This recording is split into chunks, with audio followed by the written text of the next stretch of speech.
തീരണില്ല. അത് ഇടയ്ക്കിടയ്ക്ക് ഇങ്ങനെ നിലവിളിക്കുക, അച്ഛൻ്റെ കാര്യം ഇങ്ങനെ പറയുക. എന്നിട്ടോ വിലലാപ മഹാബാഹുർ ഭരത ശോകമൂർച്ഛിത.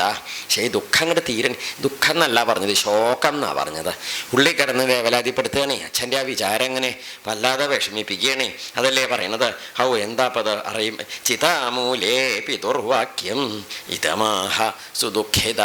അച്ഛൻ്റെ കാര്യം ആലോചിച്ചിട്ട് അച്ഛൻ പറഞ്ഞ് ഓരോന്നും ഇങ്ങനെ ആലോചിച്ചിട്ട് ഇങ്ങനെ എന്താ അല്ലേ ഇല്ല, അച്ഛൻ എന്നെ ജ്യേഷ്ഠൻ്റെ കയ്യിൽ ഏൽപ്പിച്ചിട്ടല്ലേ പോകേണ്ടത്. അങ്ങനെ ഇല്ല, അത് അച്ഛൻ്റെ സ്ഥാനമാണ് ജ്യേഷ്ഠൻ്റെ. രണ്ട് തരത്തിലും. എന്നിട്ട് ഭരതൻ ഇങ്ങനെ നിലവിളിക്കാൻ തുടങ്ങി. പറയും ചെയ്തു, പണ്ടൊക്കെ എന്തെങ്കിലുമൊക്കെ ഉണ്ടെച്ചാൽ അച്ഛൻ എന്ത് ചെയ്യും? അതാണ് നനു ഭോജ്യേഷു പാനേഷു വസ്ത്രേഷു ആഭരണേഷു ച. കഴിക്കണ കാര്യത്തിലും കുടിക്കണത് നല്ലതൊക്കെ വരുമ്പോഴും, അത് വസ്ത്രമായിക്കോട്ടെ ആഭരണം ആയിക്കോട്ടെ, ഇതൊക്കെ പുറപ്പെടുമ്പോഴും നമുക്ക് പ്രവാരയസിന സർവാൻ തന്ന കോദ്യ കരിഷ്യതി. ഇങ്ങനെ നല്ല നല്ല സാധനങ്ങൾ കുറേ ഇങ്ങോട്ട് കൊണ്ടുവരും. ചോദിക്കും, ഉണ്ണിക്ക് ഏതാ വേണ്ടത്, ഉണ്ണിക്ക് ഏതാ വേണ്ടതെന്ന് ചോദിച്ചിട്ട് അങ്ങനെ ഓരോന്ന് എടുത്ത് തരും അച്ഛൻ. ഇനി ഞങ്ങളോട് ആരാ അച്ഛൻ അങ്ങനെ ചോദിക്കുക? ഞാൻ ആരുണ്ട് ചോദിക്കാൻ? ഞങ്ങൾക്ക് ആരും ഇല്ലാണ്ടേ ഇല്ലേ? അച്ഛൻ പോയതോടെ ആരും നിലവിളിച്ചു. എന്നിട്ട് പറയുകയും ചെയ്തു. ഇങ്ങനെ നിലവിളിച്ച് നിരന്തരം ഇങ്ങനെ കരയുക എന്ന് വന്നപ്പം ആദ്യമൊക്കെ നമ്മുടെ വസിഷ്ഠരെ നിരീക്ഷിച്ചു. പാവം ഉള്ളിൽ ഈ വിഷമം കാരണേ കുറച്ചങ്ങോട്ട് ഒഴിഞ്ഞു പോയി എന്താണ്ടാവും? കരഞ്ഞും പറഞ്ഞൊക്കെ അങ്ങനെ തീർന്നാലേ ഒരു ആശ്വാസം ഉണ്ടാവുമല്ലോ എന്ന് നിരീക്ഷിച്ചു. വസിഷ്ഠർക്ക് മനസ്സിലായി, കുട്ടി എങ്ങനെ ഇങ്ങോട്ട് ഒറ്റയ്ക്ക് വിട്ടാലേ കഷ്ടാവും. എന്താ കാരണം? ഇതിപ്പോൾ അങ്ങനെ കരകയറി വരുന്ന മട്ടല്ലല്ലോ, മുങ്ങി പോണ മട്ട കാണുന്നതേ. അപ്പം അതുകൊണ്ട് വസിഷ്ഠോ ഭരതം വാക്യം ഉത്ഥാപ്യ തമുവാച. പിടിച്ചങ്ങോട്ട് എഴുന്നേൽപ്പിച്ച്, ഇങ്ങനെ കരഞ്ഞ് വീഴരുത് ഉണ്ണി, പിടിച്ച് എഴുന്നേൽപ്പിച്ച് ഇരുത്തിയിട്ട് പറഞ്ഞു, ഉണ്ണി ഇങ്ങനെയൊക്കെയാണ്. എന്താ വെച്ചാൽ ത്രയോദശോയം ദിവസ, എന്നൊക്കെ 13 ദിവസമായി. അപ്പം അതുകൊണ്ട് എന്തു വേണം? പിതൃവൃത്തസ്യ തേ വിഭോ. അതുകൊണ്ട് അച്ഛൻ്റെ കാര്യങ്ങളൊക്കെ നമ്മൾ ഏതാണ്ടൊക്കെ ചെയ്തു. ഇനി എന്താ വേണ്ടു? സാവശേഷാസ്ഥിന നിശ്ചയം ചെയ്ത് ഈ മറ്റേ ക്രിയകളൊക്കെ ഉണ്ടല്ലോ, അസ്ഥി കൊണ്ടുവന്നതൊക്കെ ഒഴുക്കി വൃത്തിയാക്കി ചെയ്യേണ്ടതുണ്ട്. അതിനൊന്നും താമസിപ്പിക്കരുത്. പിന്നെ എന്താണെന്നറിയാം, ഉണ്ണി ഇങ്ങനെ കരയരുത്. കാരണം എന്താ വെച്ചാൽ ത്രീണി ദ്വന്ദ്വാനി ഭൂതേഷു പ്രവൃത്താനി അവിശേഷത. ഈ 3 ദ്വന്ദ്ങ്ങൾ അത് വിട്ടൊഴിയാണ്ട് കൂടെ ഉണ്ടാവും. നമ്മൾ ആരെന്ത് പറഞ്ഞിട്ടും കാര്യമില്ല. അതേ ഈ 3 ദ്വന്ദ്ങ്ങൾ തേഷു ച അപരിഹാര്യേഷു. നമ്മൾക്ക് തീർത്താ തീരണ കണക്കപ്പെട്ടതല്ല 3 എണ്ണം. 3 എണ്ണം വെച്ചാൽ 6 എണ്ണം ഉണ്ടാവും. 2 ദ്വന്ദ്വം എന്ന് പറഞ്ഞ അർത്ഥം എന്താ? ദ്വന്ദ്വം വെച്ചാൽ ഈ 2 എണ്ണം കൂടിയതാണേ. ഇപ്പൊ 3 ദ്വന്ദ്വങ്ങളുണ്ട് വെച്ചാലോ 6 എണ്ണം ഉണ്ടാവും വെച്ചാൽ ഈ 2 എണ്ണം ഏതൊക്കെയത്? ഈ 2 എണ്ണം. 1 ജനനം മരണം, 2 സുഖം ദുഃഖം, 3 ലാഭം നഷ്ടം. ഇത് 3ഉം ലോകത്തിൽ ഇങ്ങനെ ഉണ്ടായിക്കൊണ്ടിരിക്കേ. അതിലെന്തില്ല? ഭൂതേഷു സകല ജീവികളൊക്കെ ഉള്ളതാണ്. പ്രവൃത്താനി എല്ലാറ്റിലും ഉണ്ട്. അവിശേഷത ഒരു വ്യത്യാസവും ഇല്ല. ഇതെല്ലാവർക്കും ഉണ്ട്, ജീവലോകത്തുള്ള എല്ലാവർക്കും ഉള്ളതാണ്.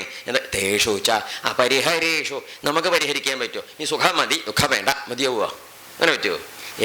സുഖം ഉണ്ടാവും, കുറെ കഴിഞ്ഞാൽ ദുഃഖം ഉണ്ടാവും, പിന്നെ സന്തോഷവും ഉണ്ടാവും, അങ്ങനെയൊക്കെ ഉണ്ടാവും. പലതും ഉണ്ടാവില്ലേ? ലാഭവും ഉണ്ടാവും, കുറേശ്ശൊക്കെ നഷ്ടവും ഉണ്ടാവും. അങ്ങനെയുണ്ട്. അതിപ്പോൾ എന്താ പറയുന്നത്? അപ്പം ജനനമുണ്ട് മരണമുണ്ടേ. അതിപ്പോൾ ആർക്കാ ഇല്ലേൻ്റെ? തസ്മാത് അപരിഹാര്യേർത്ഥേ എന്നൊക്കെ പണ്ട് പറഞ്ഞില്ലേ? അതുപോലെ തന്നെ ഇപ്പോൾ പറയുന്നത് അപരിഹാര്യേഷു. നമ്മൾ വിചാരിച്ചാൽ അതൊന്നും ഇല്ലാതെ ഉണ്ടാക്കാൻ പറ്റില്ല കുട്ടി. അതുകൊണ്ട് നൈവം ഭവിതുമർഹസി. അതുകൊണ്ട് ഇങ്ങനെ നിലവിളിക്കരുത്. നമ്മൾ ആരെങ്കിലും നിലവിളിച്ചാലൊരു പരിഹാരം ഉണ്ടാവണ വിഷയാച്ചാൽ കുറെ നിലവിളിക്കണതിനൊരു ഗുണമുണ്ട്. ഒരു പരിഹാരം ഉണ്ടാവില്ല. ചപ്പി കരയണതൊക്കെ എന്തേ ഉള്ളൂ? വെറുതെ എങ്ങനെ കരയുന്നില്ല ഉണ്ണിയെ. അങ്ങനെ തളരരുത്. ഈ ദുഃഖം എപ്പോഴും ക്ഷീണത്തെ ഉണ്ടാക്കുക. കുറേ ദുഃഖിച്ചാൽ എന്താ ഉണ്ടാവുന്നത്? സന്തോഷം ഉണ്ടാവുമോ? ഉണർവ് ഉണ്ടാവുമോ? ക്ഷീണിച്ചു പോവേ. ഇങ്ങനെ ചെയ്യരുതേ. സുമന്ത്രശ്ചാപി. അപ്പൊ കാർന്നവരും വന്നു. ആര്? വസിഷ്ഠരെങ്ങനെ പറഞ്ഞുകൊണ്ടിരിക്കുമ്പോൾ സുമന്ത്രശ്ചാപി ശത്രുഘ്നം ഉത്ഥാപ്യ. ആ കുട്ടി അവിടെ വീണടക്കണ്ടേ? ആര്? ശത്രുഘ്നനെ പൊക്കി തരാന്നറിയൂ? ഭരതനെ പൊക്കിയത് വസിഷ്ഠര്, ശത്രുഘ്നനെ മറ്റേ കാർന്നവരും. ഈ കാർന്നവന്മാർക്കൊക്കെ വലിയ കാര്യമാണ് കുട്ടികളെ. ദശരഥ മഹാരാജാവിനെ കാണും പോലെയാണ് കുട്ടികൾ ആരെ കാണുന്നത്? വസിഷ്ഠരെയും സുമന്ത്രരെയും. അല്ലാതെ ഒരു മന്ത്രി പുരോഹിതൻ എന്നുള്ള ആ ഉദ്യോഗ പേരൊന്നും നോക്കിയിട്ടൊന്നുമല്ല അവർ കണക്കാക്കണം. അവർ കുട്ടിക്കാലത്തെ കണ്ട മുത്തശ്ശന്മാരാണ് ആര്? ഈ കാർന്നവന്മാരെ. അപ്പം അതുകൊണ്ട് ശ്രാവയാമാസ തത്വജ്ഞ സർവഭൂത ഭവാ ഭവൗ. രണ്ടുപേരും നല്ല തത്വങ്ങളൊക്കെ നിശ്ചയുള്ള കൂട്ടരാണേ.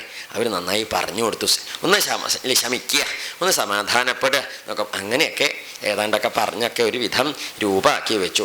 അങ്ങനെ എന്താ വെച്ചാൽ ഭരതൻ ഇങ്ങനെ ഒരുവിധം സമാധാനിച്ചു എന്ന് കണ്ടപ്പം അദ്ദേഹം എന്താ വെച്ചാൽ അദ്ദേഹം അടുത്തേക്ക് ചെന്നിട്ട് പറഞ്ഞു, ഭരതനോടും ശത്രുഘ്നോടും കൂടിയിട്ട് പറയുകയും ചെയ്തു. അപ്പം എന്താ വെച്ചാൽ അതിൻ്റെ ഇടയ്ക്കൊരു സംഗതി വേറെ ഉണ്ടായി.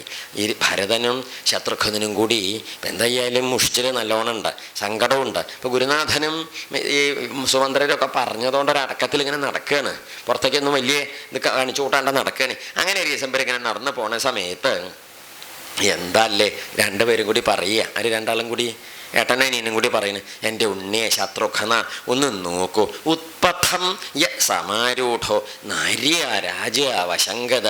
ഒരു സ്ത്രീ പറഞ്ഞ വാക്ക് കേട്ടിട്ടല്ലേ അച്ഛൻ ഈ പണി ചെയ്തത് ഇല്ലേ? വലിയേട്ടനെങ്കിലും ഇവിടെ എന്താ അല്ലേ ഇങ്ങനെയൊക്കെ ചെയ്യാൻ പാടുണ്ടോ? ഇല്ലെങ്കിൽ അച്ഛൻ എന്താവോ പറ്റിപ്പോയത്, എന്തൊക്കെ വണ്ടല്യായി ഉണ്ടായതില്ല, ഇങ്ങനെയൊക്കെ പാടുണ്ടോ?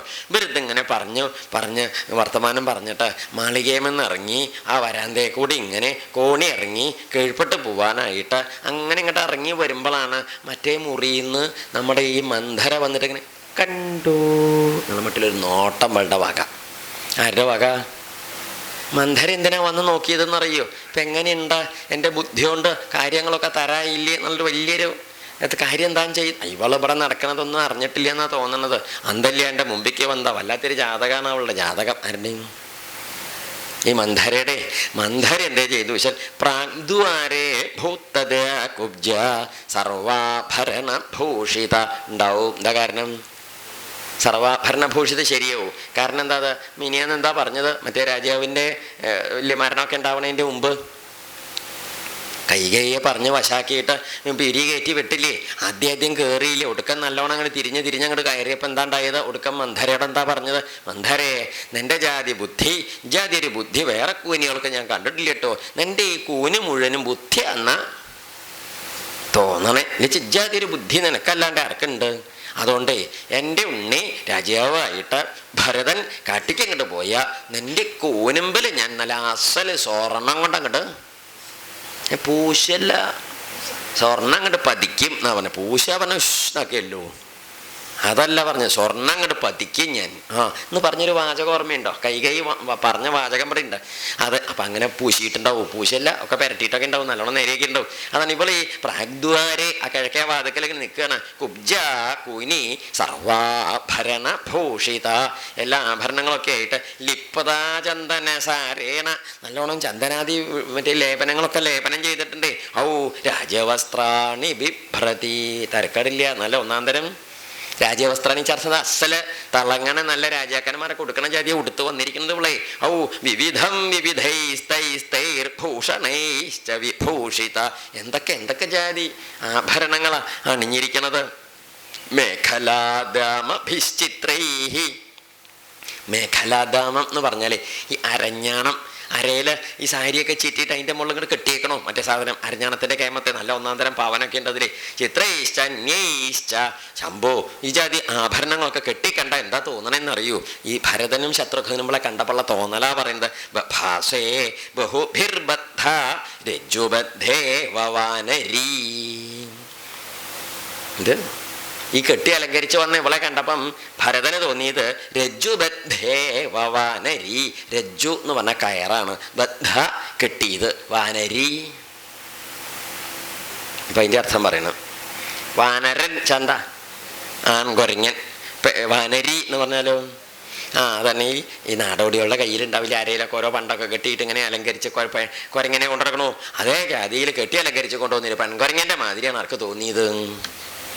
ഭരതന് താൻ സമീക്ഷ്യ അവളിങ്ങോട്ട് കണ്ടപ്പോഴേക്ക് ഒന്നും പറയണ്ട, അരിശങ്ങോട്ട് കയറിയിട്ട് ഹാവൂ എന്ത് ഗൃഹീത ബലവൽ കുബ്ജാസ തദ്ഗൃഹം, അവളെങ്ങോട്ട് പിടിച്ചിട്ട് ഇങ്ങോട്ട് കൊട്ടഞ്ഞു വരും.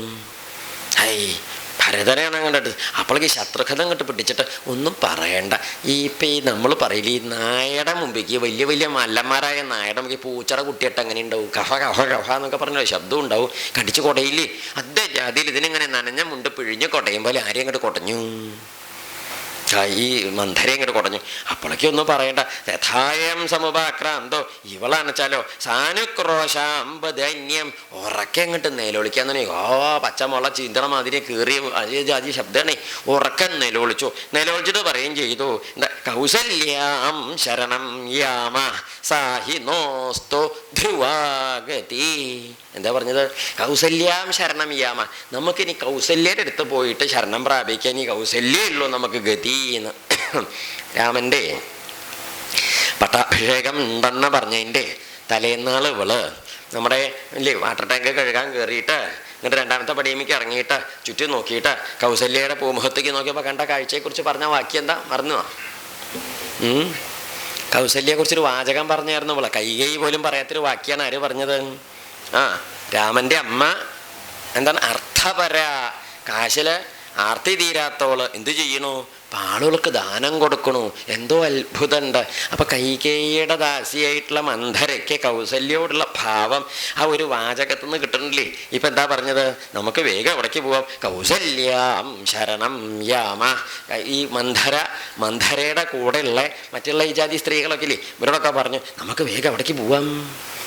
കൗസല്യയുടെ അടുത്തേക്ക്. കാരണം എന്താ വെച്ചോ, കൈകൈയുടെ പോസ്റ്റൊക്കെ എന്തായി? കൈകൈ ഇപ്പൊ സസ്പെൻഷനാണല്ലോ. രാജാവ് എന്താ പറഞ്ഞത്? നീ എനിക്കിനി ഭാര്യയല്ല, നീ എനിക്ക് ബാന്ധവിയല്ല, എവിടേക്കാച്ചാ പോയിക്കോളും, മസ്പ്രാഷി തൊട്ടു പോവരുത് തന്നെ എന്നാ പറഞ്ഞത് എന്നൊക്കെ പറയണമെങ്കിൽ കൈകൈ ബഹിഷ്കൃതയെന്ന് മനസ്സിലായില്ലേ? കൈകൈക്ക് ഇപ്പോൾ സ്ഥാനമില്ല, അതേ കണ്ടായി. അപ്പോഴാണ് ഇവിടെ എന്ത് പറയണത്? നമുക്ക് എവിടേക്ക് പോവാം? ഈ കൈകൈയെ ചുറ്റിപ്പറ്റി നിന്നാൽ നമ്മുടെ കാര്യം നേരിയ. ഇങ്ങനെയുള്ള ആളുകളും ചിലരൊക്കെ ഉണ്ട്. എവിടെന്നാ തരാവുക വെച്ചാൽ അവിടെയൊക്കെ പറ്റി കൂടി നിൽക്കും. ഇപ്പം ഇവിടുന്ന് തരാവണോ, ഇവിടെ പറ്റി കൂടി നിൽക്കും. ഇവിടുന്ന് തരാവില്ല, അവിടെ നിന്ന് വെച്ചാൽ അവർക്ക് അങ്ങനെ ശത്രുമിത്രങ്ങളൊന്നുമില്ല. എന്തേ വേണ്ടു? തൻ്റേത് തരാവണം. തൻ്റെ ചില പാർട്ടിക്കാർ കണ്ടിട്ടില്ലേ, അവരെല്ലാ മുന്നണിയിലും ഉണ്ടാവും. എന്താ അങ്ങനെ ഇല്ലേ? ചില പാർട്ടിക്കാരങ്ങനെ എല്ലാ മുന്നണിയിലും ഉണ്ടാവും. എന്നുവെച്ചാൽ അർത്ഥം ഏത് മുന്നണിയെ ഭരിക്കുക എന്നിങ്ങനെ രണ്ടടി ദൂരെ നിന്ന് നോക്കി നിൽക്കും. ഏതാണ്ട് ഭരിക്കണവനെ കണ്ടാൽ അവൻ്റെ കൂടെ അങ്ങോട്ട് കൂടി തരാം. അതുകൊണ്ട് അവരെന്നും മന്ത്രിമാരും ഒക്കെ ആയിട്ട് എന്നും ഇങ്ങനെ കഴിയും. വല്ലാത്ത ജാതി സൗഭാഗ്യമുള്ളവരാണത്. എന്ത് വലിയ പാർട്ടിക്കാർക്കൊന്നും അത് പറ്റില്ല. അവർക്ക് ജയിച്ചാൽ തന്നെ പറ്റുള്ളൂ.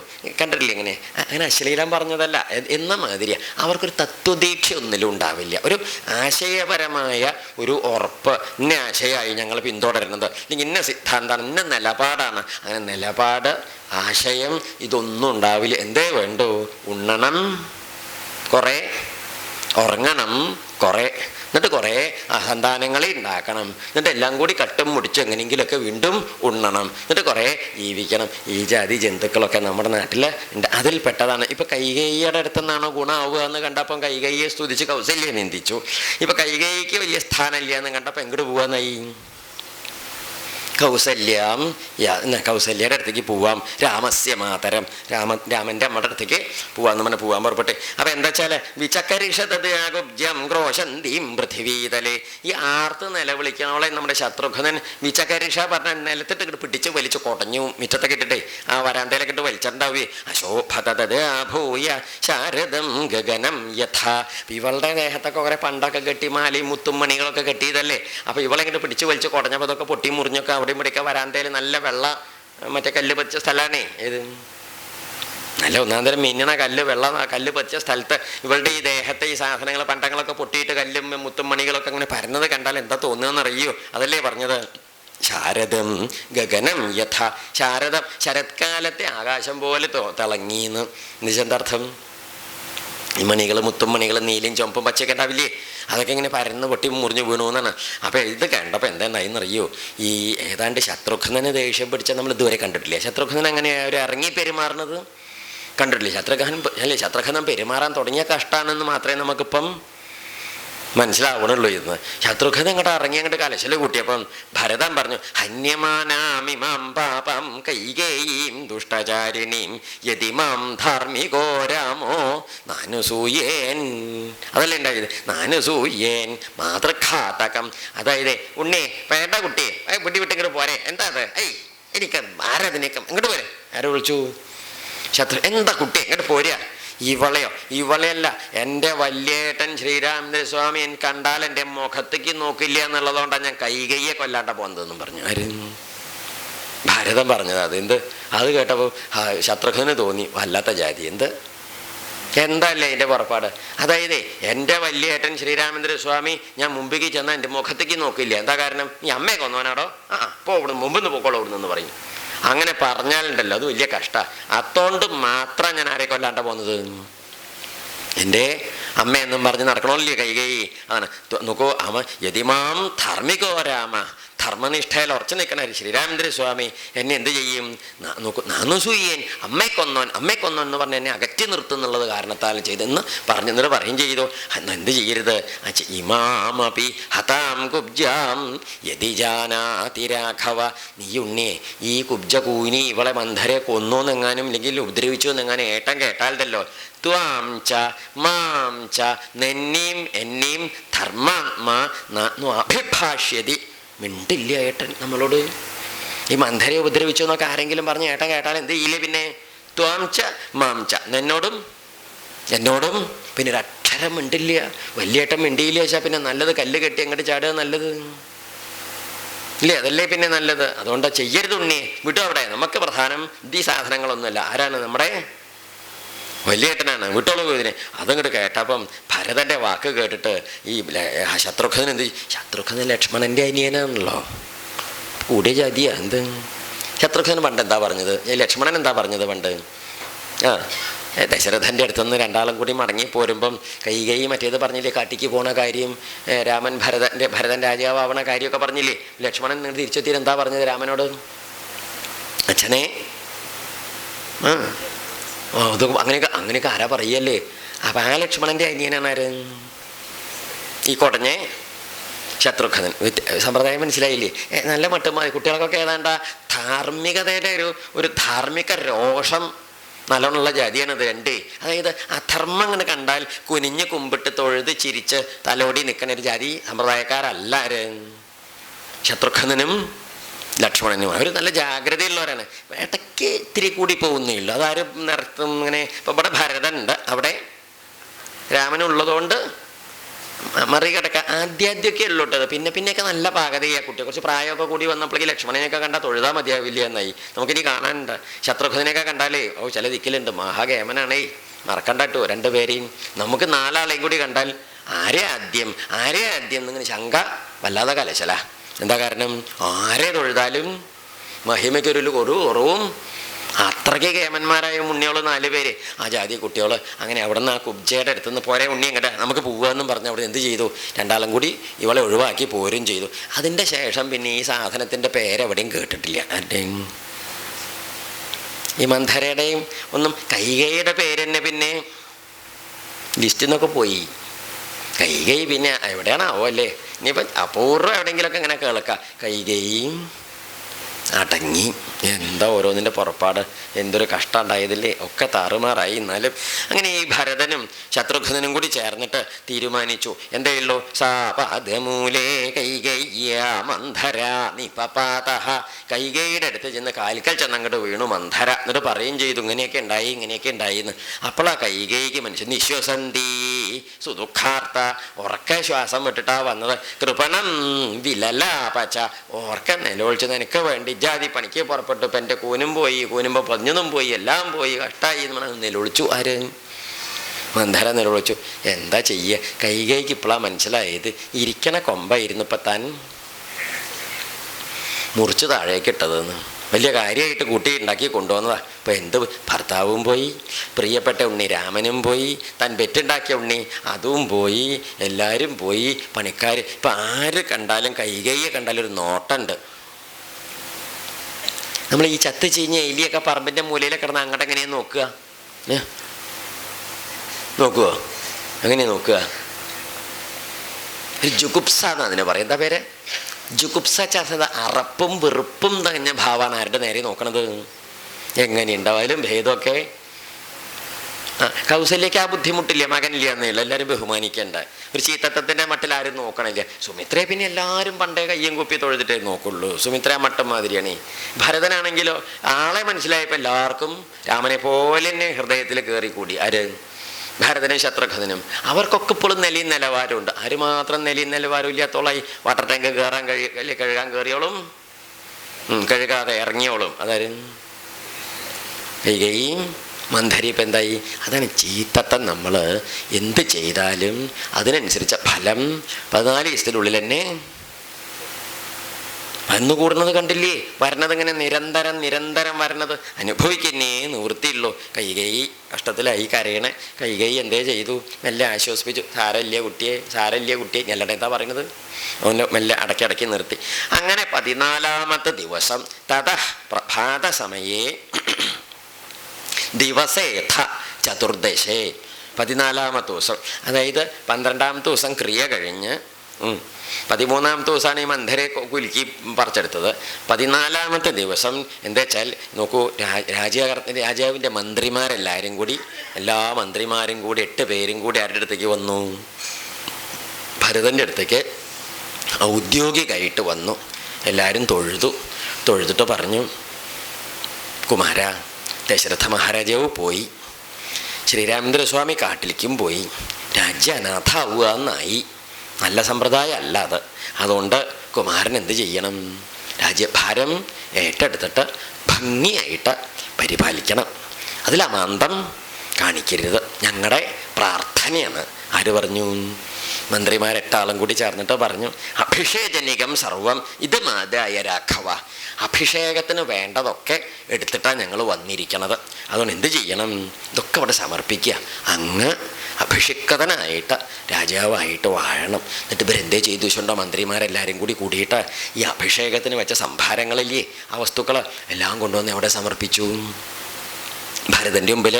രാജ്യം ഗൃഹാണ ഭരത എന്നും പറഞ്ഞു. എന്താ പറഞ്ഞത്?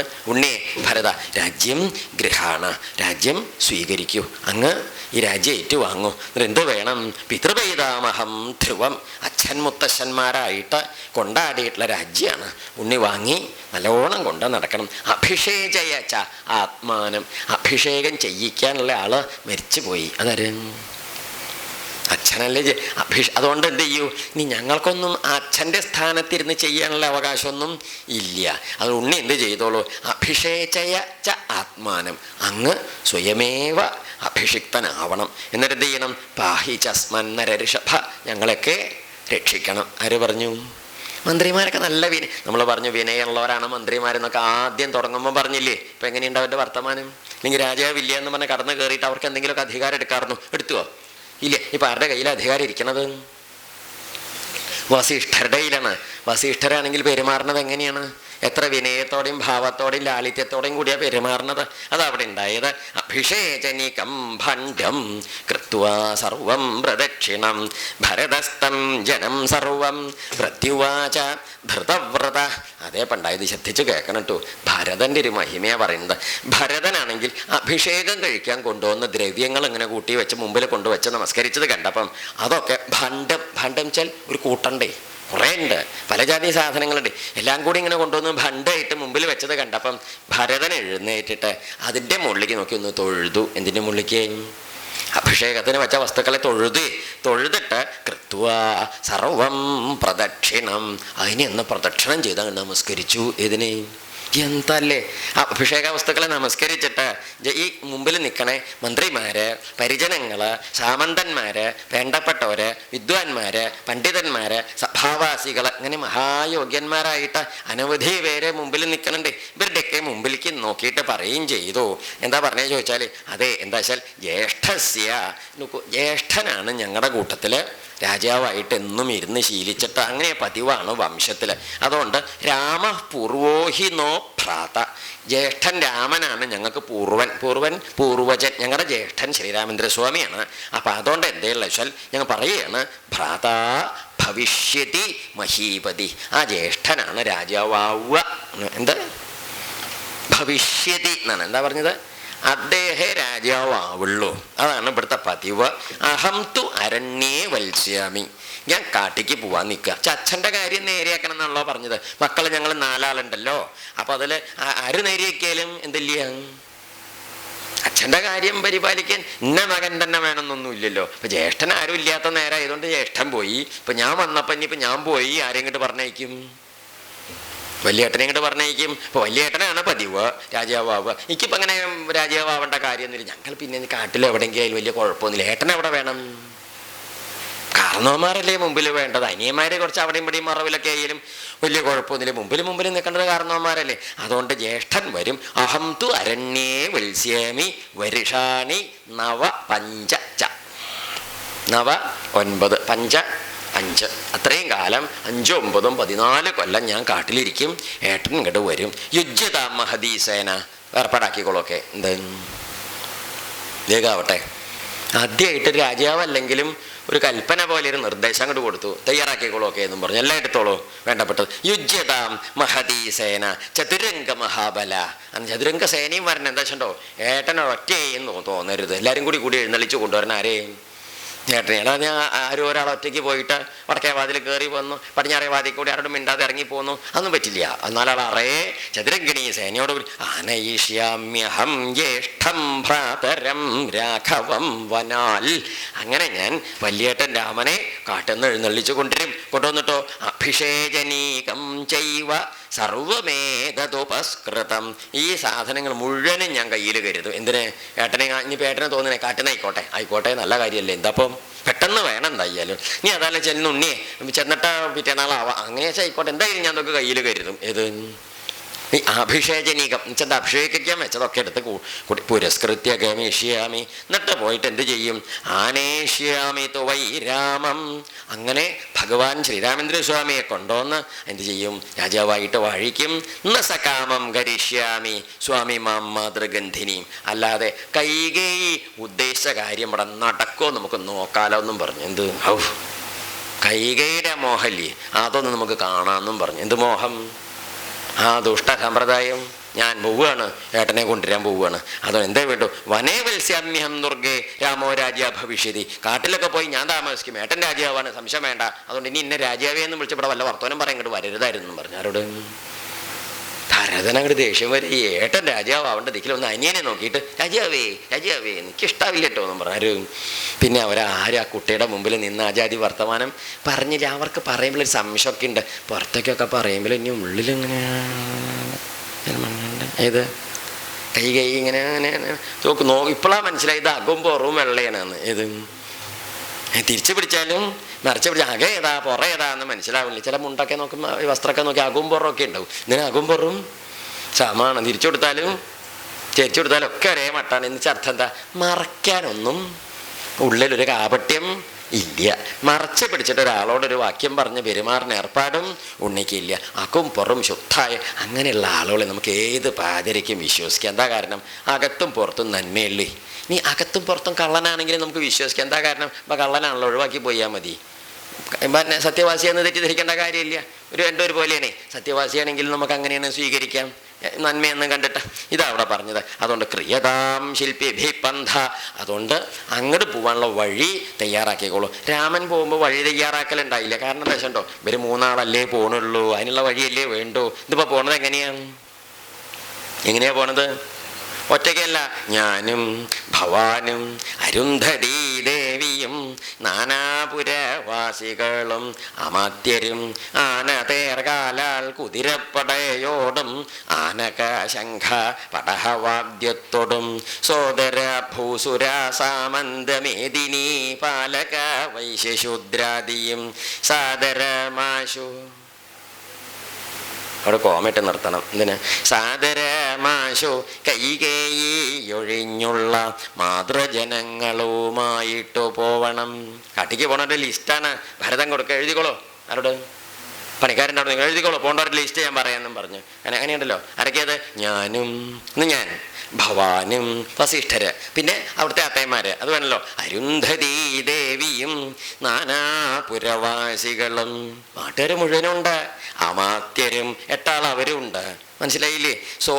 അവര് മാത്രല്ല, സോദര ഭൂസുര താപസ സാമന്തമേദിനി പാലക വൈശ്യശൂദ്രാദിയും അനിയന്മാരുണ്ട്. അനിയൻ അല്ലേ സോദരന്മാര്. പിന്നെ ഭൂസുരന്മാര് ബ്രാഹ്മണരുണ്ട്. പിന്നെയോ സാമന്തമേദിനി പാലകര്, സാമന്തമേദിനി സാമന്ത രാജാക്കന്മാരുണ്ട്. പിന്നെ വൈശ്യശൂദ്രാദിയും വൈശ്യരുണ്ട്, ശൂദ്രരുണ്ട് പറഞ്ഞപ്പോൾ എല്ലാവരും ആയി. ഇനിയിപ്പോൾ ആരും ഇല്ലാത്തവരൊന്നും ഇല്ല, താപസന്മാരുണ്ട്. അങ്ങനെയോ എല്ലാവരും കൂടി ഇങ്ങോട്ട് പോവും, ഞങ്ങൾ കാട്ടിക്ക് പോവുകയാണ്. ആരൊക്കെ വേറെ ആരൊക്കെ സ്ത്രീകൾ ആരെങ്കിലും ഇല്ലേ? വേണ്ടേ? സ്ത്രീകൾ ഉണ്ട്, സ്ത്രീകൾ ലിസ്റ്റ് എഴുതിക്കോളാരൊക്കെ? സാദരം സാദരമാശു കൈകേയൊഴിഞ്ഞുള്ള മാതൃജനങ്ങളുമായിട്ട് പോവണം. എഴുതിക്കോളും. അമ്മമാര് രണ്ടാളുണ്ട്. കൈകേയില്ല, വെറുതെ കുത്തിത്തിരിപ്പുണ്ടാക്കാൻ അസാനത്തിന് അങ്ങോട്ട് കൊണ്ടുപോവില്ല. എന്തിനു?